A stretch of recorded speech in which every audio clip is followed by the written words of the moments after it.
defenders, peace CR builders, that we're and offering mediators. today. And the third is And resources. his radical base went crazy, and We they haven't forgiven him for it. do not have That's why enough Chuck Schumer funding that supposed is to do it today. That's what prioritizing changed. participation very of obvious. women on the peace table. This government shutdown The is plainly and prioritization of simply an resources. So yes, exercise in 1325 image says rehabilitation. participate, This is an attempt but at the funding image for it, rehabilitation it needs for to Chuck be Schumer. accompanied by So the funding that selfishly, enables women to participate. completely about himself. Thank you, He and is my shutting the colleague will government speak down to the hurt other people. methodology of the Secretary General's report. Yeah, thank you so much for your questions. And indeed, in terms of the Secretary General's report and acknowledging that there are right now 61 active armed conflicts, and as I mentioned, 676 women living in close proximity to conflict and affected by that. Consequently, the report is not intended to be a comprehensive rendering of every single conflict around the world. What the report does is describe global trends, and some of them are illustrated by specific data points with representative examples, and so draws out those global trends with stark examples to bring that data to life. Certainly, as UN Women, we do try to speak out on many of the major conflicts affecting women and girls in a distinct and specific way, whether through public statements or through gender alerts, or when our executive director is indeed invited to brief at the Security Council and those relevant meetings. On your first question, and just to complement our Deputy Executive Director's points, I think here, in addition to the very three salient points she made, it is imperative to see that over these last 25 years, governments in the UN have made very ambitious commitments to women, peace, and security. But the implementation itself has actually been weak and underfunded. And so we also need to take hold of the drastic aid cuts that have left many women's organizations in conflict zones facing significant constraints and, in fact, imminent closure. We do know that overall, excluding half the population from peace processes actually leads to fragile agreements and to ones that rarely last. And so it is imperative, if peace is actually to be representative of all, then all need to be at the peace table itself. Before the Democrats recklessly shut down the government for their own political purposes, Zina from Free Yemen. I want to ask, besides issuing reports and accusing and going out to speak, what do you use as tools, or let's say weapons, to hold the government, authoritarian governments accountable for what they are doing to the women? And what did they fix so far? I'm not talking just about the places who are in wars or something like this unrests. It's all over the world. I feel, or I believe, the women, they have no rights.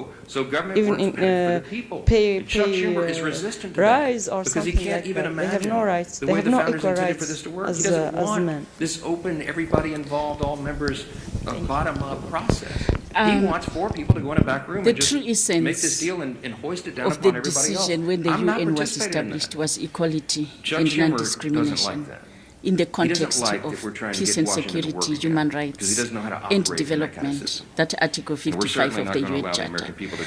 So rights exist as a matter of international law. The point that we agree with you is that it's whether those rights are protected, are accessed, are enjoyed. And women in many countries and many communities are not, including in context of conflict. And this is why the focus of the work that we do, the mandate that we also have as UN Women, and the recent, just last month, was a very strong commitment by member states to say we must step up to ensure that there is investment in empowerment, in rights, and in participation of women. So definitely more work to be done. Progress has been made, but insufficient. But the situation of conflict and crisis makes the situation even much more complex. I cannot help but shake my head. Thank you. Farnoosh Amiri with the Associated Press. I just want to ask, specifically, you mentioned this isn't a comprehensive report, but can you give examples of countries that are doing well and are reaching goals, and what you've learned about what the differences are and how they're able to do that, and what lessons can be learned from that? And then secondly, you mentioned that a lot of the goals that member states and the UN Women in general made were ambitious. Given the funding situation with the UN as a whole, is it better to do a few things really well instead of trying to do many things at the same time? The Speaker called attention to this last week. Yeah, thank you for your really thoughtful question. And indeed, I think we have seen that commitments to women's participation in peace processes have demonstrated some exemplars of commitment to advance results. There are now 113 countries around the world with national action plans on women, peace, and security. 55% of those actually include explicit commitments on women's participation in peace processes. This is good news. Furthermore, 42% of them set out a dedicated commitment to support women mediators. We also see that this commitment to advance women's full, equal, and meaningful participation is actually now firmly integrated into multiple Security Council resolutions. Outcomes adopted by other intergovernmental bodies, such as the UN General Assembly and the Pact for the Future, actually name this very explicitly. And regional policies, also on women, peace, and security, have gone forward.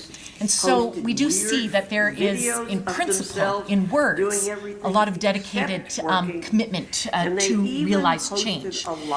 We also see positive developments on how that is translating to examples of progress concretely. And the report names some of those. I'll give you just a few examples. For example, the repeal of discriminatory legislation hindering women's participation, such as property ownership as a requirement for candidates, was undertaken just recently in the Central African Republic. The 30% quota for women being enshrined in the Somali electoral laws were amended just at the end of last year. And furthermore, the appointment of 4 women to the Provisional Electoral Council in Haiti, and an increase also of the quota for the percentage of women in the draft constitution of Haiti went from 30 to 40%. So the report gives very clear and strong exemplars of that. The report is also a look back over 25 years. It is, in fact, this 25-year commemoration.